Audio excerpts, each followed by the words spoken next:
भारत की प्रश्नों की श्रृंखला लेकर आए हैं। इसमें हम शुरू करते हैं प्रश्न। पहला प्रश्न क्या कह रहा है इसमें कि कौन यूरोपीय व्यापारी था जो सर्वप्रथम भारत में आया था? कौन सा यूरोपीय व्यापारी सर्वप्रथम भारत में आया था? अंग्रेज आए थे, पुर्तगाल आए थे, डच आए थे, फ्रांसीसी आए थे। तो सबसे पहले आने वाले व्यापारी कौन थे? तो सबसे पहले यहाँ पे भारत में आने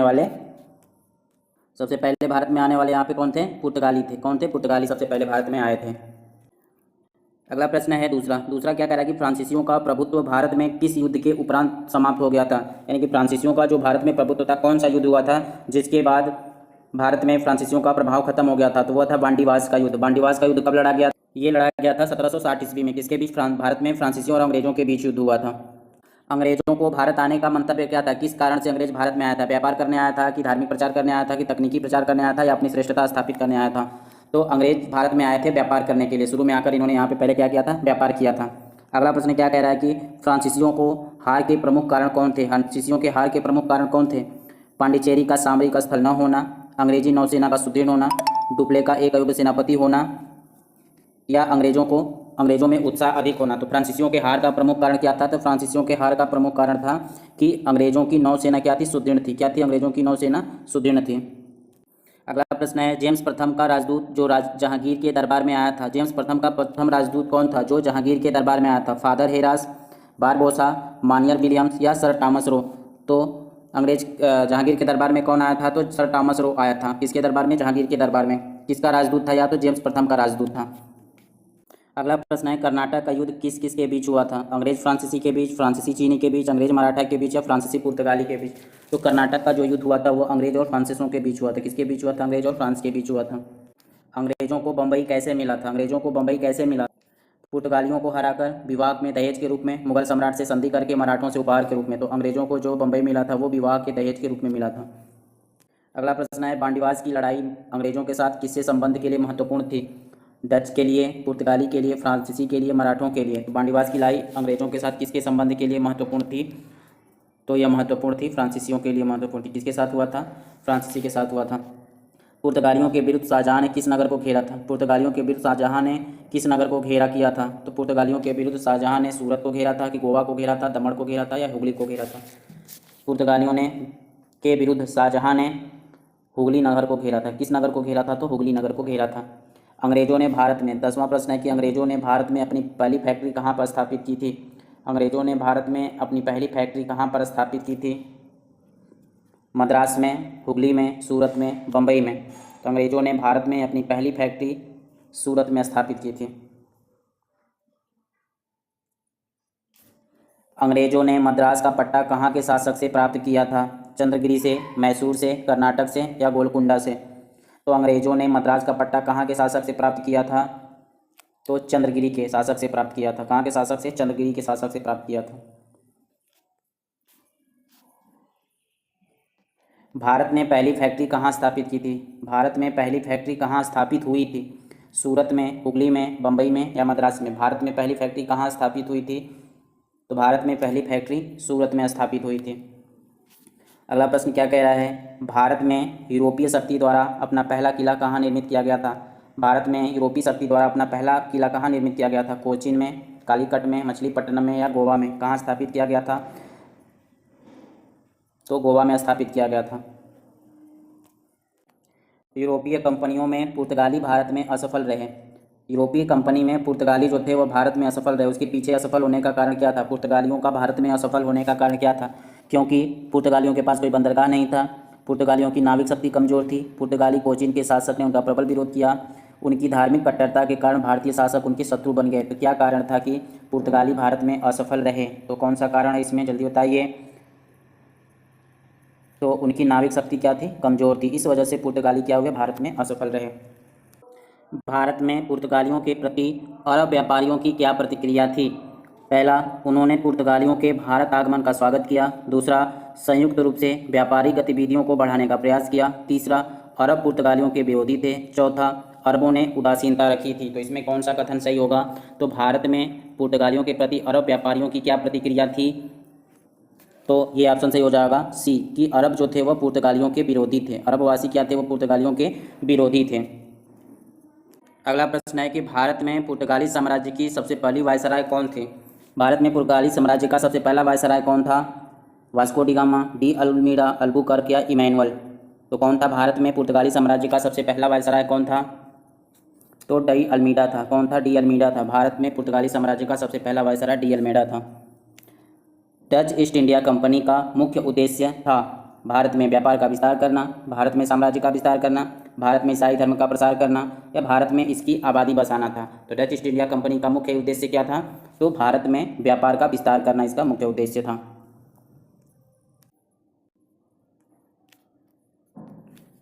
वास्को डी गामा का स्वागत करने वाला भारतीय शासक था दौलत राव सिंधिया, चंदा साहब, जमोरीन, मुजफ्फरजंग। तो वास्को डी गामा का भारत में स्वागत करने वाला कौन सा शासक था? तो वह शासक का नाम क्या था? जमोरीन, जिसने वास्को डी गामा का क्या किया था? स्वागत किया था। अगला प्रश्न है कि भारत में ब्रिटेन की तुलना में फ्रांसीसी असफलता का कारण क्या था? अच्छे ब्रिटिश शास्त्रार्थ थे, ब्रिटिश जंगी बेड़ा, विशाल अंग्रेजी सेना या अल्प राजकीय सहयोग। तो भारत में ब्रिटेन की तुलना में फ्रांसीसी असफलता का कारण क्या था? तो अल्प राजकीय सहयोग था, यानी कि राजकीय सहयोग सबसे ज़्यादा किसको मिला था? तो ब्रिटेन को मिला था। फ्रांस को उतना बड़ा सहयोग नहीं मिला था इस वजह से। अगला प्रश्न क्या कह रहा है कि अगला प्रश्न कह रहा है भारत में डचों की व्यापारिक पराजय का कारण क्या था? भारत में डचों के व्यापारिक पराजय का कारण क्या था? तो उनकी साम्राज्यवादी नीति थी, संप्रदायवादी नीति थी, भारतीय नरेश उन्हें पसंद नहीं करते थे, या आपसी द्वेष के कारण, या कमजोरी समुद्री शक्ति के कारण। तो कौन सा कारण था? तो कमजोर समुद्री शक्ति के कारण। अगला प्रश्न क्या है? अगला प्रश्न कह रहा है कि निम्नलिखित में व्यापारियों के आगमन को क्रमबद्ध कीजिए। पहले कौन आए थे? डच आए थे कि पुर्तगाली आए थे कि अंग्रेज आए थे कि फ्रांसीसी आए थे? तो भारत में सबसे पहले कौन आए थे? तो भारत में सबसे पहले आने वाले क्रम में कौन थे? सबसे पहले पुर्तगाली आए थे। ठीक, पहले नंबर पे कौन था? पुर्तगाली था, आया था। फिर उसके बाद कौन आए थे? तो उसके बाद आए थे डच आए थे। कौन आए थे? डच आए थे। ठीक, फिर उसके बाद अंग्रेज आए थे। अंग्रेज के बाद फ्रांसीसी आए थे। तो ये तीसरे क्रम में हो जाएगा, ये चौथे क्रम में हो जाएगा। तो कौन सा सही हो जाएगा? पहले कौन आए थे? पुर्तगाली, यानी दो पहले आए थे। दो किसमें है? नहीं, इसमें दो नहीं है, ये भी गलत हो जाएगा। इसमें भी दो नहीं है, गलत हो जाएगा। दो शुरू कहाँ है? इसमें शुरू है। तो इसलिए आठ नौ 2 1 3 4। तो सबसे पहले कौन आए थे? पुर्तगाली, डच, अंग्रेज, फ्रांसीसी, ये क्रम होगा। भारत में व्यापारियों के आने का क्रम क्या होगा? पुर्तगाली, डच, अंग्रेज, फ्रांसीसी। फ्रांसीसियों का प्राचीनतम कारखाना कहाँ स्थापित हुआ था? फ्रांसीसियों का प्राचीनतम कारखाना कहाँ स्थापित हुआ था? मुंबई में, पांडिचेरी में, मद्रास में या हुगली में? तो फ्रांसीसियों का प्राचीनतम कारखाना स्थापित हुआ था मुंबई में, नहीं बी में हुआ था, पांडिचेरी में हुआ था। ठीक है। ईस्ट इंडिया कंपनी एवं उसके बाद कंपनी का विलय कब हुआ? ईस्ट इंडिया कंपनी एवं उसके बाद बनी कंपनी का विलय कब किया गया था? 1765 में, 1701 में, 1702 में या 1712 में? तो ईस्ट इंडिया कंपनी एवं उसके बाद बनी कंपनी का विलय कब किया गया था? तो उसके बाद बनी कंपनी का विलय 1702 में किया गया था। ठीक है। अब बढ़ते हैं अगले प्रश्न की तरफ। अंग्रेजों का फोर्ट विलियम कहाँ स्थित था? अंग्रेजों का फोर्ट विलियम कहाँ स्थित है? बम्बई में, कलकत्ता में, मद्रास में या पुडुचेरी में? तो अंग्रेजों का फोर्ट विलियम कहाँ पे स्थित है? तो कलकत्ता में स्थित है। कहाँ पे स्थित है? कलकत्ता में स्थित है। द्वितीय पुर्तगाली वाणिज्यिक अभियान के नेता कौन था? द्वितीय व्यापारिक पुर्तगाली वाणिज्यिक अभियान का नेता कौन था? अल्वारेज कैब्रल था, वास्को डी गामा था, ड्यूको पोकेट था, लोको सोरेस था? तो कौन था उस समय? अल्वारेज कैब्रल था। कौन था? अल्वारेज कैब्रल था, जो द्वितीय पुर्तगाली वाणिज्य अभियान का नेता था। अगला प्रश्न क्या कह रहा है? अगला प्रश्न कह रहा है कि बीजापुर के सुल्तान से गोवा को छीनने वाला प्रथम यूरोपीय था। बीजापुर से सुल्तान से गोवा को छीनने वाला प्रथम यूरोपीय कौन था? अल्बुकर्क था, ऑस्टिन था, गोमेल कोरी था, वास्को डी गामा था? तो बीजापुर से सुल्तान से गोवा को छीनने वाला प्रथम यूरोपीय था अल्बुकर्क। भारत में सर्वप्रथम फ्रांसीसी कंपनी किसने स्थापित की थी? कोलबर्ट ने, डुमास ने, डुप्ले ने या स्वारपर्स ने? तो भारत में सर्वप्रथम फ्रांसीसी कंपनी किसने स्थापित की थी? तो कोलबर्ट ने स्थापित की थी। किसने स्थापित की थी? कोलबर्ट ने स्थापित की थी। कोरोमंडल बंदरगाह से डचों द्वारा निर्यात का प्रमुख वस्तु क्या था? वस्त्र था, नील था, मसाला था, सोरा था? तो कोरोमंडल तट से डचों द्वारा निर्यात का प्रमुख वस्तु था वस्त्र। मुगल भारत में अंग्रेजी व्यापार की सर्वाधिक महत्वपूर्ण वस्तु क्या थी? सूती वस्त्र थी, नील थी, अफीम थी, चाय थी? तो मुगल भारत में अंग्रेजी व्यापार की सर्वाधिक महत्वपूर्ण वस्तु सूती वस्त्र था। वास्को डी गामा कालीकट किस वर्ष पहुंचा था? 1490 में, 1492 में, 1489 में, 1498 में? तो वास्को डी गामा कालीकट किस वर्ष पहुंचा था? तो 1498 में पहुंचा था। किसने इंग्लैंड के चार्ल्स द्वितीय को बेंगरोजा के कैथरीन से विवाह में बम्बई दहेज दिया था? डचों ने, पुर्तगालियों ने, स्पेनियों ने, फ्रांसीसियों ने? तो किसने इंग्लैंड के चार्ल्स द्वितीय को बेंगरेजा की कैथरीन से विवाह में बम्बई दहेज दिया था? तो पुर्तगालियों ने दिया था। पुर्तगालियों ने गोवा पर अधिकार कब किया था? 1500 ईस्वी में, 1508 में, 1510 में या 1512 में? पुर्तगालियों ने गोवा पर अधिकार कब किया था? तो पुर्तगालियों ने गोवा पर अधिकार 1510 ईस्वी में किया था। निम्नलिखित में से कौन सा स्थान पुर्तगालियों के अधिकार में नहीं था? दमन, बसीन, मछलीपट्टनम, हुगली। तो कौन सा स्थान इसमें है जो पुर्तगालियों के अधिकार में नहीं था? वह स्थान कौन सा था? तो मछलीपट्टनम। मछलीपट्टनम पुर्तगालियों के अधिकार में नहीं था। कौन कौन सा स्थान पुर्तगालियों के अधीन था? तो दमन था, बसीन था और हुगली जो था वो पुर्तगालियों के अधिकार क्षेत्र में था। मछलीपट्टनम पुर्तगालियों के अधिकार क्षेत्र में नहीं था। अंग्रेजों को सुनहरा फरमान कब प्रदान किया गया था? 1611 में, 1632 में, 1717 में या 1765 में? तो अंग्रेजों को सुनहरा फरमान कब प्रदान किया गया था? तो 1632 में अंग्रेजों को सुनहरा फरमान प्रदान किया गया था। अगला प्रश्न है कि भारत के किस क्षेत्र में डच लोगों ने अपनी प्रारंभिक फैक्ट्रियां स्थापित की थी? गुजरात और सिंध, मुंबई और पंजाब, गुजरात और बिहार या मद्रास और अवध? तो पूछा क्या है कि भारत के किस क्षेत्र में डच लोगों ने अपनी प्रारंभिक फैक्ट्रियां स्थापित की थी? तो इसका ऑप्शन हो जाएगा गुजरात और बिहार में। कहाँ पे? गुजरात और बिहार में। अगला प्रश्न है कि चार्ल्स द्वितीय द्वारा बम्बई ईस्ट इंडिया कंपनी को कब हस्तांतरित किया गया था? 1622 में, 1664 में, 1666 में, 1668 में? तो चार्ल्स द्वितीय द्वारा बम्बई ईस्ट इंडिया कंपनी को 1668 में हस्तांतरित कर दिया गया था। चार्ल्स द्वितीय को बम्बई किस रूप में मिला था? तो दहेज के रूप में मिला था। अब बढ़ते हैं अगले प्रश्न की तरफ। अगला प्रश्न नंबर 37 क्या कह रहा है कि निम्नलिखित में से किन स्थानों पर ईस्ट इंडिया कंपनी के शासनकाल में प्रमुख औद्योगिक केंद्र नहीं थे? मतलब पूछा है कि ऐसा कौन सा स्थान है जहाँ पर ईस्ट इंडिया कंपनी के शासनकाल में प्रमुख औद्योगिक केंद्र नहीं था? इलाहाबाद और ग्वालियर, बनारस और अहमदाबाद, नागपुर और नासिक और लखनऊ व पूना। तो इन चारों ऑप्शनों में से कौन सा ऑप्शन है जहां पर ईस्ट इंडिया कंपनी के शासनकाल में प्रमुख औद्योगिक केंद्र नहीं थे? तो वह स्थान कौन था? इलाहाबाद और ग्वालियर था, जहां पे ईस्ट इंडिया कंपनी के समय में औद्योगिक केंद्र नहीं थे।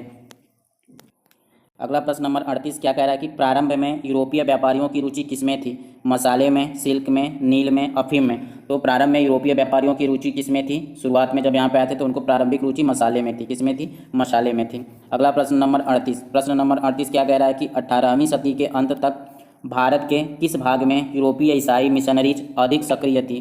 बंगाल और असम में, दक्षिण भारत में, यूपी और बिहार में या बम्बई और गुजरात में? तो कौन सा ऑप्शन सही होगा इस प्रश्न के लिए कि 18वीं शताब्दी के अंत में भारत का ऐसा कौन सा भाग था जहां पर यूरोपीय ईसाई मिशनरीज अधिक रूप से सक्रिय थी? तो वह भारत का कौन सा राज्य था? तो वह भारत का राज्य था बंगाल और असम। यहाँ पे ईसाई मिशनरीज जो थी वह बहुत ज़्यादा सक्रिय थी। अगला प्रश्न नंबर 40। प्रश्न नंबर 40 क्या कह रहा है? प्रश्न नंबर 40 पूछ रहा है कि 18वीं शताब्दी के भारत में फ्रांसीसी कंपनी की स्थिति के बारे में निम्नलिखित में से कौन सा कथन सत्य है? तो क्या कह रहा है, कौन सा कथन सत्य होगा? पहला कथन क्या कह रहा है कि यह एक निजी कंपनी थी, यह फ्रांसीसी सरकार द्वारा समर्थित निजी कंपनी थी, यह मुख्य रूप से सरकारी उपक्रम था, यह भारत में व्यापार करने वाले फ्रांसीसी व्यापारियों द्वारा नियंत्रित थी। तो पूछा है कि 18वीं शताब्दी के जो भारत में फ्रांसीसी कंपनी जो भारत में आई थी वह कैसी कंपनी थी, उसके बारे में सत्य कथन यहाँ पे बताना है। तो कौन सा कथन सत्य है यहाँ पे?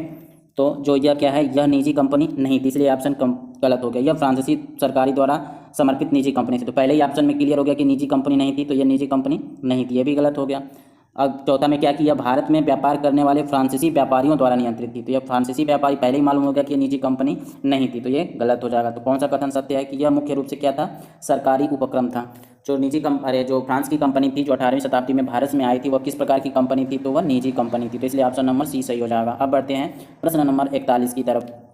प्रश्न नंबर 41 में क्या पूछ रहा है कि विलियम हॉकिंस के विषय में निम्नलिखित कथनों में से कौन सा कथन असत्य है? इसके विषय में पूछा है, विलियम हॉकिंस के बारे में पूछा है कि इनमें से कौन सा कथन सत्य है? पहला कि वह तुर्की भाषा बोल नहीं सकता था, आगरा में जहांगीर के दरबार में वह राजा जेम्स प्रथम द्वारा सम्राट अकबर को लिखे गए पत्र के साथ पहुंचा था, उसके पोत का नाम हेक्टर था और निकट पूर्व का उसे बहुत अनुभव था। तो ये इसमें से कौन सा कथन असत्य है जो विलियम हॉकिंस के बारे में सही नहीं है? प्रश्न नंबर 41।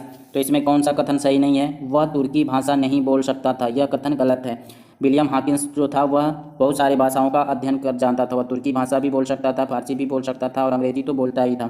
ठीक है, जो विलियम हॉकिंस था वह आगरा में जहांगीर के दरबार में आया था और किसका पत्र लेके आया था? तो जेम्स प्रथम का पत्र लेके आया था। कब? जो अकबर को लिखे गए थे। किसको लिखे गए थे? अकबर को लिखे गए थे। जब यह जेम्स प्रथम यहाँ पे आता है तब तक अकबर की मृत्यु हो जाती है और राजा कौन बन जाता है? तो जहांगीर बन जाता है। ठीक है, यहाँ पे क्वेश्चन और बन जाएगा कि जेम्स प्रथम के द्वारा जो विलियम हॉकिंस को भेजा गया था अकबर का पत्र, तो जब वो पहुंचा तो कौन राजा मिलता है, तो जहांगीर मिलता है। और इसे निकट पूर्व का बहुत अनुभव था, यह निकट पूर्व के बारे में बहुत सारी जानकारी रखता था वहाँ पे, ठीक है। तो इस तरह से कौन सा कथन इसमें सही होगा, तो पूछा क्या है कि कौन सा कथन असत्य है, तो इस हिसाब से सही कथन कौन हो जाएंगे, तो पहला हो जाएगा कि वह तुर्की भाषा नहीं बोल सकता था, ये गलत होगा, तुर्की भाषा जानता था। अब बढ़ते हैं अगले प्रश्न की तरफ। अगला प्रश्न क्या है, नंबर 42 क्या है, वास्को डी गामा के कालीकट पहुंचने पर वहां के शासक की क्या प्रतिक्रिया थी। जब वास्को डी गामा कालीकट पहुंचा तो जो कालीकट का शासक था उसकी क्या प्रतिक्रिया देखने को मिलती है।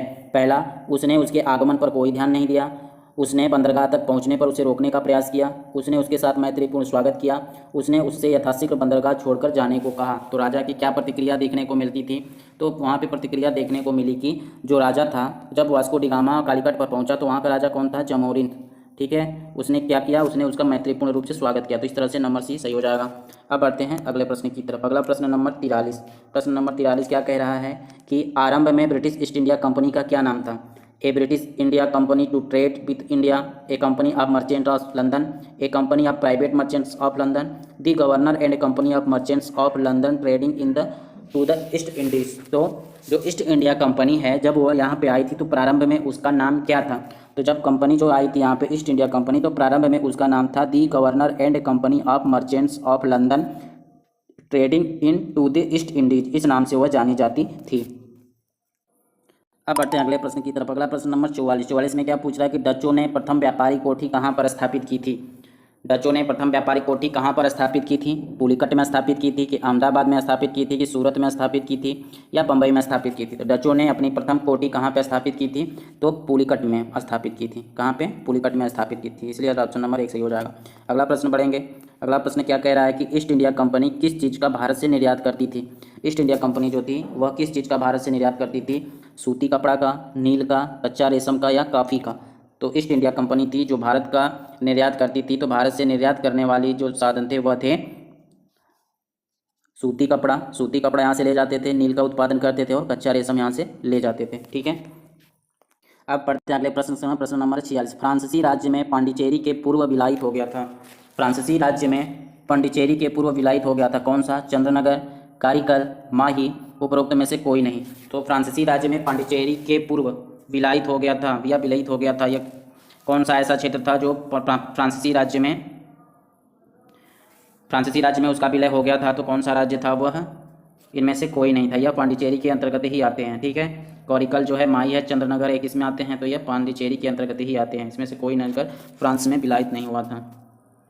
अगला प्रश्न क्या है कि नंबर 47। भारत में पहली फ्रेंच बस्ती कहाँ पर स्थापित हुई थी। तो भारत में पहली फ्रेंच बस्ती पांडिचेरी में, चिनसुरा में, सूरत में या चंद्रनगर में। तो भारत में पहली फ्रेंच बस्ती कहाँ पे स्थापित हुई थी, तो सूरत में स्थापित हुई थी। भारत में पहली फ्रेंच बस्ती कहाँ पे स्थापित हुई थी, सूरत में स्थापित हुई थी।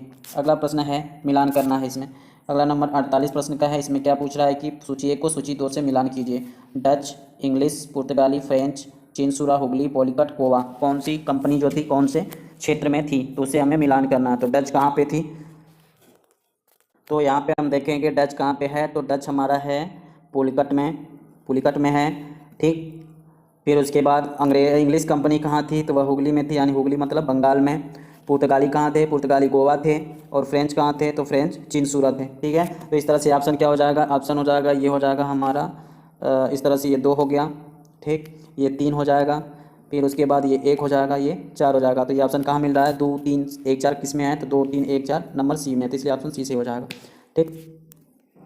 अब बढ़ते हैं अगले प्रश्न की तरफ। प्रश्न नंबर 49 क्या पूछा है प्रश्न नंबर 49 में कि परवर्ती 17वीं एवं प्रारंभिक 18वीं शताब्दियों में इंडोनेशियाई द्वीप समूह में भारत अफीम के निर्यात पर किसका प्रभुत्व था।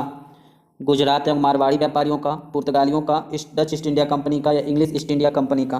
तो प्रश्न पूछ रहा है कि परवर्ती 17वीं एवं प्रारंभिक के 18वीं शताब्दी में जो इंडोनेशिया द्वीप समूह था उसमें भारतीय अफीम के निर्यात पर किसका प्रभाव था। तो भारतीय निर्यात के अफीम पर जो प्रभाव था वह प्रभाव था डच ईस्ट इंडिया कंपनी का। किसका था, डच ईस्ट इंडिया कंपनी का प्रभाव था। कब, 17वीं सदी के पूर्व में और 18वीं सदी के प्रारंभ में, ठीक है। उस समय किसका प्रभाव था अफीम पे, तो डच ईस्ट इंडिया कंपनी का प्रभाव था। अगला प्रश्न देखते हैं नंबर 50।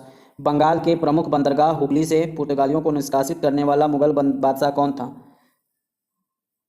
अकबर था कि जहांगीर था कि शाहजहां था या औरंगजेब था। तो बंगाल के प्रमुख बंदरगाह हुगली से पुर्तगालियों को निष्कासित करने वाला मुग़ल बादशाह कौन था? तो वह मुग़ल बादशाह था जहांगीर। कौन था? जहांगीर ने हुगली से पुर्तगालियों को निष्कासित किया था। किसने? शाहजहां ने।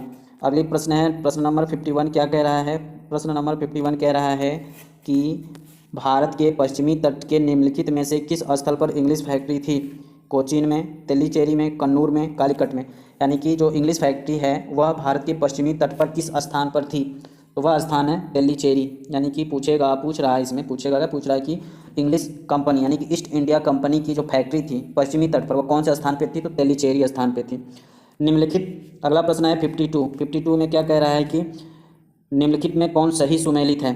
पुर्तगाल, एस्तादो द इंडिया, फ्रांस, हावेरी गंदे ओस्टे इंडिसे कंपनी, हॉलैंड कंपनी द इंडे ओरिएंटल। तो इसमें से कौन सा जो है वो सही दिया गया है? तो इसमें केवल एक सही है। क्या? पुर्तगाल को एस्तादो द इंडिया के नाम से जाना जाता है। एस्तादो द इंडिया के नाम से किसको जाना जाता है? तो पुर्तगालियों को एस्तादो द इंडिया के नाम से जाना जाता है। अगला प्रश्न है प्रश्न नंबर 3। प्रश्न नंबर 3 क्या कह रहा है कि सर्वप्रथम सूरत में किसने अपनी फैक्ट्री स्थापित की? पुर्तगाल ने, डच ने, अंग्रेज ने, फ्रांसीसी ने। तो सर्वप्रथम सूरत में किसने अपनी फैक्ट्री स्थापित की? तो सूरत में सर्वप्रथम फैक्ट्री स्थापित करने वाले कौन थे? अंग्रेज थे।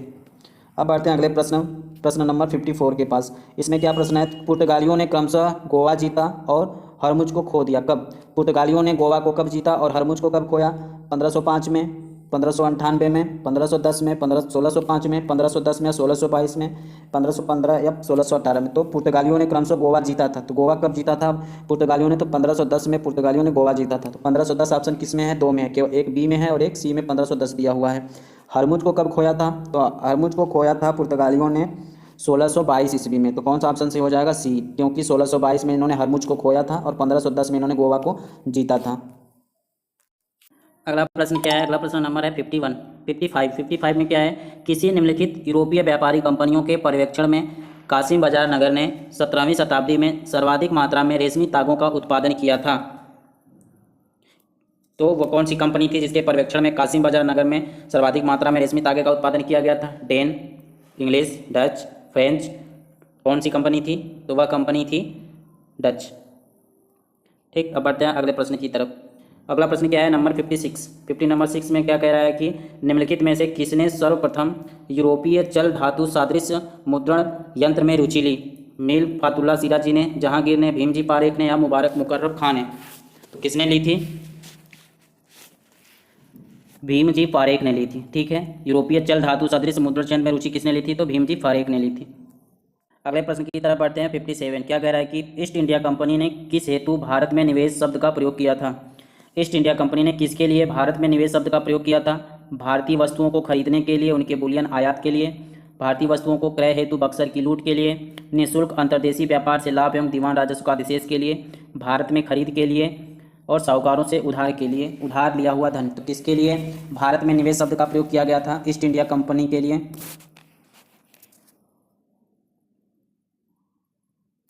तो ए ऑप्शन सही हो जाएगा। इसमें क्या कह रहा है कि भारतीय वस्तुओं को खरीदने के लिए, उनके बुलियन आयात के लिए भारत में निवेश शब्द का प्रयोग किया गया था।